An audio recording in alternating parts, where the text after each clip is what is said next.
Hello guys, welcome back to my YouTube channel. In this detailed video, I am going to give you the review of this first chapter of section 1, which is the lifespan perspective. So let's start without wasting any time. So let me introduce the outline here. So in this chapter, I am going to explain you about the lifespan perspective, characteristics and some contemporary concerns. The second is the nature of development. That is biological, cognitive, emotional processes and periods of development and developmental issues. Furthermore, we are going to discuss the theories of development, which is very important one. I have already marked it with a black. That is, it is extremely important for long point of view. So it includes psychoanalytical theory, cognitive theory, behavior, and social cognitive theories. And the last topic is research methods, which include research design. So let's start with this first section or first part, which is characteristics of lifespan development. So first of all, you should know that the characteristics of lifespan development, it means that you should know the definition at least. Lifespan perspective. सो आपको जो है वो definition लाजमी बतानी चाहिए और इसकी definition से ही हम जानते हुए इसको आगे फर्दर एक्सप्लेन करेंगे. इसके अंदर ये इसकी डेफिनेशन जो मैंने हाईलाइट की हुई है येलो से. So the perspective that development is, यहाँ पे ये है कि डेवलपमेंट लाइफ लॉन्ग है. It is multi dimensional, it is multi directional, it is plastic, it is multi disciplinary and it is contextual. ये सारे डेवलपमेंट के करेक्टरिस्टिक्स हैं. You should no it and you should learn it by heart. और आपने इसको जो है वो इनमें से एक भी स्किप नहीं करना, क्योंकि ये लॉन्ग भी आ सकता है characteristics of life span perspective पे. और फर्दरमोर आपको इसको डिटेल में लिखना पड़ेगा. और इसके अंदर फर्दरमोर ये है कि it involves growth and maintenance of regulation and is constructed to biological, social, culture and individual factors working together. अब इसके अंदर जो है ना ये it involves the processes of growth, maintenance and regulation. और कंस्ट्रक्टेड मतलब किस एरिया में क्या इसका स्कोप है, कहाँ पे ये कंस्ट्रक्ट होते हैं लाइफ स्पैन परस्पेक्टिव के. ये कंस्ट्रक्टेड होता है through biological, socio cultural and individual factors working together. अब हम यहाँ पे इसका फर्स्ट पॉइंट डिस्कस करने लगे इन डिटेल में, जो कि डेवलपमेंट इज़ लाइफ लॉन्ग. अब ये आपने अपने दिमाग में याद रखना है कि आपकी डेवलपमेंट प्री नेटल पीरियड में मतलब फ्रॉम कंसेप्शन स्टार्ट हो जाती है और वो टिल डेथ कंटिन्यू रहती है. पहली ये बात होगी. और दूसरी बात ये है कि डेवलपमेंट के अंदर नो एज रिस्ट्रिक्शन है, ये थ्रू आउट डेवलप होती रहती है. अब इसके अंदर सिर्फ आपने ये लिखना है. अब जो हमारे पास सेकंड पॉइंट है वो ये है कि development is multi dimensional. Development multi dimensional किस तरह है, इसके अंदर आप मल्टी डायमेंशंस के डेवलपमेंट के 3 पॉइंट्स डिस्कस करेंगे. उसके अंदर जो पहला पॉइंट है वो आपके पास है कि डेवलपमेंट इज़ बायोलॉजिकल, फिर कॉग्निशन और थर्ड है सोशल इमोशनल. जो है वो डेवलपमेंट किस तरह होती है डायमेंशन के लिहाज से. अब हम सबसे पहले देख लेते हैं बायोलॉजिकल किस तरह है. अब यहाँ पे जो इन्होंने एक एग्जांपल दी हुई है वो आपको एज इट इज़ याद करके लिखनी है कि डेवलपमेंट जो है वो एक उन्होंने स्टार्टिंग में एक बच्चे का जो है वो जिक्र किया हुआ है, वो है टेड किजन की. सो ये बच्चा जो है ये जब 6 मंथ्स का था तब तक तो ये बहुत अच्छा था. इसकी इनकी मामा ने ये रिपोर्ट किया.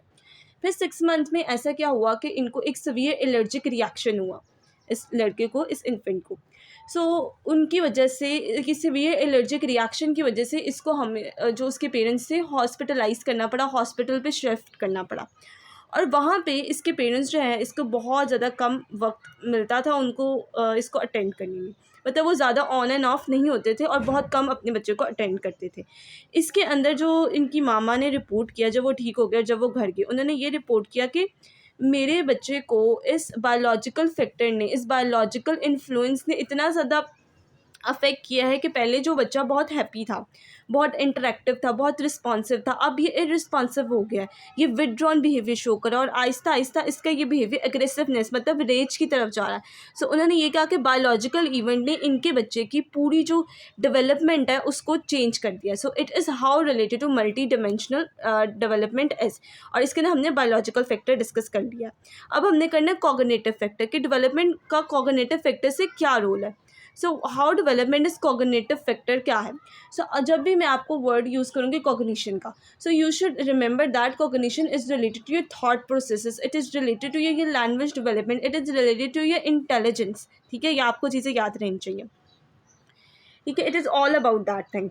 अब आपको जो है वो मेन फोकस जो है वो इस बात पे है कि कॉग्निशन किस तरह है, कि डेवलपमेंट कॉग्निशन किस तरह लेती है और ये किस तरह ये मल्टी डिमेंशन के अंदर आता है।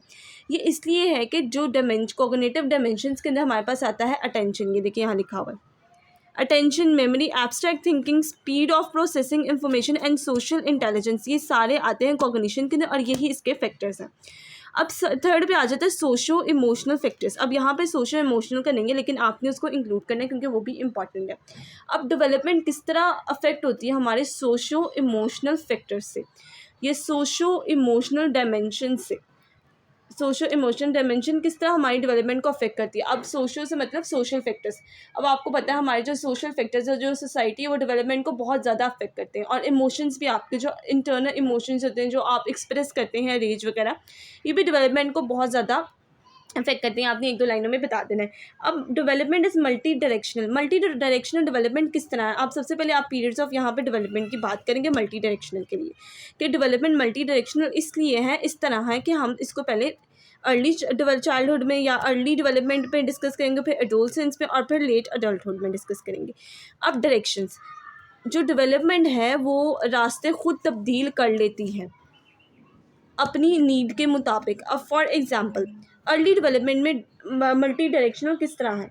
अब मल्टी डायमेंशनल इस तरह है कि एक इन्फेंट है जो अर्ली डेवलपमेंट है, या जो चाइल्ड है वो अपने इर्द गिर्द इन्वायरमेंट को समझ रहा है और वहाँ से कुछ याद करने की कोशिश कर रहा है। फॉर एग्ज़ाम्पल हम लैंग्वेज डेवलपमेंट ले लेते हैं। अब वो एक लैंग्वेज को सीखने की कोशिश कर रहा है।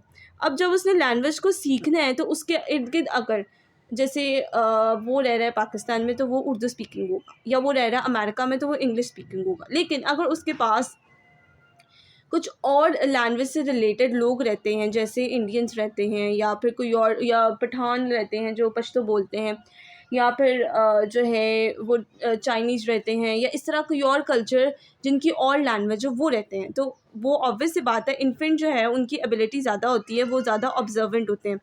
वो जो उनके पास एक्सपोजर ज़्यादा होगा उस लैंग्वेज का। फॉर एग्जांपल पाकिस्तान में रहने वालों को लाजमी बात है कि जिस भी जगह रह रहे हो उनको उर्दू आती है।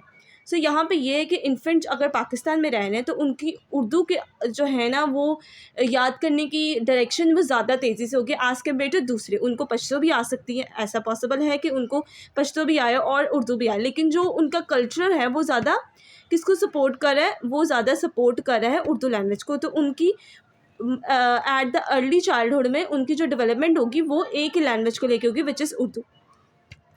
इस लिहाज से जो डेवलपमेंट है वो अपनी डायरेक्शन को चेंज करती है अपने इर्द गिर्द के माहौल को देख के। फिर एडोलसेंस में जो है वो जो हमारे पास आते हैं लोग, जो हमारे पास इंडिविजुअल्स आते हैं, they want to develop romantic relationships and they remain distinct from their friends. और वो चाहते हैं कि वो दूसरा जो है वो रिलेशनशिप्स, नए किस्म के रिलेशनशिप डेवलप करें जो एडोलसेंस के लोग होते हैं। तो यहाँ उस डायरेक्शन के अंदर मल्टी डायमेंशन हो जाती है, ठीक है। और अगर लेट अडल्टहुड में करें तो हमारे पास जो डायरेक्शन है वो चेंज हो जाती है। हमारे पास जो लेट अडल्टहुड के देखें, जो इसके अंदर जो एज होती है वो राउंड अबाउट होती है कि 60 अबव होती है ना वो एज, तो 80 और टिल डेथ तक होती है लेट एडल्टहुड की एज। वहाँ पे जो है ना वो पुअरली जो इंडिविजुअल्स है वो पुअरली फंक्शंस परफॉर्म कर रहे होते हैं, लेकिन उनके अंदर एक मेन और ख़ास बात होती है कि वो बड़े वाइज होते हैं, वो दूसरों को एक्सपीरियंस हासिल करने के लिए और या उनको सजेशंस देने के लिए मदद करते हैं। It was all about the multi direction. अगर मल्टी डायरेक्शन अब किस तरह है, ये इस तरह है कि डेवलपमेंट को आप तोड़ के नहीं देखते, बल्कि आप इंडिविजुअल की थ्रू आउट डेवलपमेंट को देखते हैं। आप देख रहे हैं कि एट डिफरेंट स्टेजेस उनकी डायरेक्शन जो डेवलपमेंट की वो चेंज हो रही है, इसकी वजह से जो डेवलपमेंट है वो मल्टी डायरेक्शनल है, ठीक है। अब हम बात करते हैं development is plastic. How development is plastic? First of all you should know the term which is plasticity, जो मैंने हाईलाइट भी किया। और plasticity means the capacity to change. अब प्लास्टिसिटी एक कैपेसिटी है जो कि एक एबिलिटी है, एक कैपेबिलिटी है जो इंडिविजुअल्स कैरी करते हैं कि वो एट डिफरेंट स्टेजेस चेंज हो जाते हैं। अब यहाँ पे इन्फेंट, जैसे मैंने आपको बताया कि उनकी मोर ऑब्जर्वेंट होते हैं, ठीक है, और एज कम्पेयर टू अडल्ट्स। लेकिन अब प्लास्टिसिटी एग्जिस्ट करती है, वो चेंज कर सकते हैं अगर उनका इंटरेस्ट और वो डिफरेंट स्ट्रैटेजीज़ में अपने आप को जो ओल्ड जो है या जो ओल्ड अडल्टहुड या लेटर अडल्टहुड में आते हैं, वो अगर इंडिविजुअल्स हैं वो अगर अपने आप को जो ऐसी एक्टिविटीज़ या ऐसी ट्रेनिंग में करें जो जिनसे उनकी मेमोरी स्ट्रॉन्ग हो, तो ऑब्वियस सी बात है वो ट्रेनिंग अफेक्ट करेगी। और वो जबकि उनकी जो एज का जो दरकार है जो एज की जो लिमिट है वो ये है कि उनकी कॉग्निशन लो हो जाएगी, उनका दिमाग जो है इतना अच्छा नहीं चल सकेगा जैसे वो जवानी में चलता था। सो यहाँ पे अगर वो डिफरेंट स्ट्रेटजीज़ या डिफरेंट एक्टिविटीज़ परफॉर्म करें तो वो क्या करेंगे, एक अच्छा कॉग्निशन अपनी डेवलप कर सकते हैं। तो this is how development is plasticity या डेवलपमेंट इज़ प्लास्टिक। अब डेवलपमेंट इज़ मल्टी डिसिप्लिनरी का मतलब होता है कि how development is related to other disciplines या how it is interrelated with other. इसके अंदर हम देखेंगे साइकोलॉजी के साथ डेवलपमेंट का, डेवलपमेंटल जो है ये साइंस, इसका साइकोलॉजी के साथ क्या रिलेशन है, सोशियोलॉजिस्ट के साथ, आर्थोपोलॉजिस्ट के साथ और न्यूरो साइंस और मेडिकल रिसर्चर्स के साथ। अभी के लिए आपने सिर्फ इसके नाम लिखने हैं। फिर इसके साथ कॉन्टेक्चुअल आ जाता है। अब ये जो है ये शॉर्ट के लिए भी इंपॉर्टेंट है, तो आपने इसको गौर से सुनना है कि how development is contextual. Development contextual इस तरह है कि डेवलपमेंट के अंदर आप लोग क्या करते हैं कि एक कॉन्टेक्स्ट होती है, कॉन्टेक्स्ट का मतलब होता है एक सेटिंग होती है, that is you are looking for, आप एक फैमिली होती है, आपको डेवलपमेंट के लिए एक फैमिली चाहिए होती है। It is somehow related to your social factors ना, कि एक फैमिली होती है, एक पीयर्स आपके होते हैं, कुछ फ्रेंड्स होते हैं, कुछ डेवलपमेंट आपकी, ये तो नहीं ना होता आप सारी डेवलपमेंट घर में बैठ के अपनी पूरी कर लेते हैं, नहीं, आप बाहर जाते हैं, दुनिया एक्सप्लोर करते हैं, स्कूल जाते हैं, कुछ वहाँ से सीखते हैं, कुछ ग्रुप्स में सीखते हैं, कुछ फ्रेंड्स में सीखते हैं, कुछ नेबरहुड सिखाते हैं, कुछ आपको यूनिवर्सिटी से सिखाते हैं, so on. Development through out चलती रहती है। इसी तरह डेवलपमेंट जो है एक कॉन्टेक्स्ट प्रोवाइड करती है। डेवलपमेंट इज़ कॉन्टेक्चुअल, डेवलपमेंट एक सेटिंग में रहते हुए होती है। अब इसके अंदर जो है वो 3 फैक्टर्स आ जाते हैं जो इन्फ्लुएंस करते हैं कॉन्टेक्स्ट को, सेटिंग को। वो आते हैं normative age graded, normative history graded and non normative. वो हम बाद में डिस्कस करेंगे, पहले हम नॉर्मेटिव एज ग्रेडेड इन्फ्लुएंसेस करते हैं। इसके अंदर क्या होता है कि यहाँ पे हमारे पास जो इंडिविजुअल्स होते हैं जो कि एक सिमिलर एज ग्रुप में प्रेजेंट होते हैं वो असरअंदाज होते हैं। सो यहाँ पे हम डेफिनेशन देख लेते हैं कि individuals influences that are similar for individuals in a particular age group. ऐसे इन्फ्लुएंसेस जो सेम हो उन लोगों के लिए जो कि एक पर्टिकुलर एज ग्रुप में फॉल करे। फॉर एग्जांपल अगर हम बायोलॉजिकल प्रोसेसेस को देखें तो puberty in puberty there is a rush of hormones. So यहाँ पे जो जो लोग प्यूबर्टी में वो सेम अफेक्ट और सेम जो है वो फील करेंगे, और जो मीनोपॉज में वो भी सेम करेंगे। जो कि मीनोपॉज होता है कि जो एज होती है तकरीबन 45 या 40 प्लस होती है, ठीक है, एज मीनोपॉज हो जाता है जो इंडिविजुअल्स जो लड़कियों को। फिर हम करते हैं सोशियो कल्चरल फैक्टर्स और environmental processes, how they are related to normative age graded. अब आपको पता है कि एक formal education usually at the age of 6 या mostly at the age of 3 to 6 year start हो जाती है। वो सारे भी एक ही इस कैटेगरी के ने क्लासीफाई लाइक करते हैं। और एक retiring from the work place, वो भी जो 50s में होती है तो वो भी इसी ही कैटेगरी में रिलाई करते हैं, ठीक है। अब हम देखते हैं नॉर्मेटिव हिस्ट्री ग्रेडेड जैसे जैसे ही आपको नाम से पता चले कि it is something related to historical context, ठीक है। जो अब यहाँ पे क्या होता है कि इंडिविजुअल्स जो हैं वो असरअंदाज हो रहे हैं ड्यू टू हिस्टोरिकल सर्कमस्टांसेस, ठीक है। अब यहाँ पे World War II लिखा हुआ है कि 1940 में हुई थी, इसकी जगह आप ये भी लिख सकते हैं World War I जो है 1940 में स्टार्ट हुई थी। टेररिस्ट ने अटैक किया था 9/11/2001 इन विच ऑल द इंडिविजुअल्स, ये हिस्टोरिकल इवेंट का ये मतलब होता है कि सारे लोग अफेक्ट कर रहे हैं जो जो उस कल्चर में जो जो उस हिस्टोरिकल इवेंट के अंडर लाइक करते हैं। सारी आपने एग्जाम्पल दे देनी है। और जो इम्पॉर्टेंट टर्म है वो यहाँ पे ये है कि long term changes in the genetic and cultural makeup of population also are also part of normative historical changes, ठीक है। अब नॉन नॉर्मेटिव जो है ना वो जैसे नॉर मतलब नहीं, सो नॉन नॉर्मेटिव का मतलब होता है कि it is related to unusual occurrence that have a major impact on individual life. These are the unusual occurrence के ये कभी भी हो सकती है, इनके कोई स्पेसिफिक टाइम नहीं है, और ये ना ही कोई स्पेसिफिक टाइम है, ना ही कोई स्पेसिफिक रीजन है, ना ही कोई स्पेसिफिक एज है। ये तीनों चीज़ें जो नॉन नॉर्मेटिव है इसके अंदर नहीं होती। अब यहाँ पे ये इसके एग्जांपल में आते हैं कि sudden it can be in the form of happy moment और in the form of sorrowful moment या ग्रीफ मोमेंट। सो एक फैमिली मेम्बर की सडन डेथ हो कि आपने एक लॉटरी विन कर ली है और जो है आपको सॉरी जो आपको जो है वो एक अनएक्सपेक्टेड कैरियर अपॉर्चुनिटी मिल गई है। सो मैंने ये बताने का ये मकसद है कि आपको यहाँ पे नॉन नॉर्मेटिव में पॉजिटिव फैक्टर्स भी आते हैं और नेगेटिव फैक्टर्स भी आते हैं। अब ये सारा कुछ जो है बहुत ज़्यादा आसान है, सम कंटेम्प्रेरी कंसर्न्स भी बहुत ज़्यादा आसान है कि किस तरह डेवलपमेंट हेल्थ और वेलबींग पे अफेक्ट करती है। जब आप हेल्थी होंगे तो ऑब्वियस सी बात है आपकी डेवलपमेंट भी हेल्थी होगी, और अगर वेलबींग है अगर आपकी फ़िज़िकल डेवलपमेंट भी अच्छी होगी तो वो भी आपकी डेवलपमेंट पे ऑब्वियसली असर रखती है। Parenting and education, parenting and education is somehow very important related to development. जिस तरह आप बच्चों को सिखाएंगे, अगर हार्श उनकी पेरेंटिंग हुई होगी तो उनकी पर्सनैलिटी हार्श होगी, और अगर अच्छी हुई होगी तो उनकी पर्सनैलिटी अच्छी डेवलप होगी। अगर आप अपने बच्चे को एजुकेटेड रखेंगे तो उसका एक और पॉइंट ऑफ व्यू होगा, उसकी डेवलपमेंट एक और तरीके से होगी, और अगर आप उसको नॉन एजुकेटेड रखेंगे तो उसकी डेवलपमेंट और तरीके से होगी। Social context, social culture context and adversity and diversity, so it is also very important. Social culture context and diversity, इसके अंदर जो है हम लोग 3-4 टर्म्स है उनको देखेंगे। Cross cultural ethnicity, and then we have gender and social policies which is in the next topic. So हम सबसे पहले कल्चर को देखते हैं। अब कल्चर क्या होता है? कल्चर ये होता है जो स्पेसिफिक बिलीव्स हों, जो स्पेसिफिक एरिया के अंदर फॉलो हो रही हों, स्पेसिफिक आपके पास जो प्रोडक्ट्स हों, स्पेसिफिक आपके पास कोई पैटर्न हो, वो it will all come the under the culture. Specific race हो, बिलीव्स हों, ये सारा कुछ, ठीक है। सो ऑब्वियस सी बात है कि ऑल ओवर द वर्ल्ड सारे जो हैं वो डिफरेंट कल्चर्स फॉलो कर रहे हैं और वो डिफरेंटली डेवलपमेंट को अफेक्ट कर रहे हैं।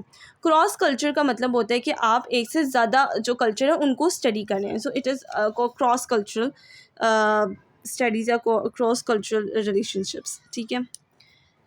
फिर इसके बाद आता है एथनिसिटी। एथनिसिटी के अंदर आपने जो है ना, ये इतना ज़्यादा इंपॉर्टेंट नहीं है तो आपने इसको बस एक ओवरव्यू देनी है। Ethnicity a characteristic based on cultural heritage and nationality, characteristics race and religion, language और सोशो इकोनॉमिक स्टेटस। आपको पता है कि जो लोग रिच होते हैं उनको एक अलग ट्रीटमेंट दिया जाता है, तो यही वो यहाँ पे बता रहे हैं कि जिनका एक अच्छा जो है वो स्टेटस है, एक अच्छा एजुकेशन है, एक अच्छी स्टेटस और इकोनॉमिकली वेल बीइंग है, तो उनका एक अच्छा ही डेवलपमेंट होगी, उनके डेवलपमेंट पे भी एक अच्छा इम्पैक्ट पड़ेगा as compare to those who are living in poverty. So gender is that कि you are classifying people on the basis of male and female. So social policy ये है कि आप सिटीजन्स को किस तरह जो है वो फ़ायदा पहुंचा सकते हैं, गवर्नमेंट किस तरह पहुंचा सकती है, it will always come under the social policy. अब यहाँ तक जो है ना वो मैं इस वीडियो को ख़त्म करूँगी। इसके बाद जो है ये शॉर्ट में है सारा टॉपिक, ये मैं दोबारा आपको ओवरव्यू दूँगी और इसके बाद हम पीरियड्स ऑफ डेवलपमेंट भी अपनी अगली वीडियो में डिस्कस करेंगे और फिर हम जो है ये वाला डिस्कस करेंगे। मैं अब आगे जो है ये सारा कुछ डिटेल में नहीं बताऊंगी और सिर्फ एक ओवरव्यू दूंगी और थेरीज जो है वो डिटेल में बताऊंगी क्योंकि ये सारे शॉर्ट है। सो आप इनको खुद भी पढ़ सकते हैं, लेकिन मैं आपको पूरा जो इंपॉर्टेंट कॉन्सेप्ट है वो मैं दे दूँगी। सो अगर आपको वीडियो पसंद आई होगी तो please like share and subscribe my YouTube channel, और ये वाली वीडियो का जो रिव्यू है मैं आपको अपनी नेक्स्ट वीडियो में दूँगी। तो thank you for watching this video.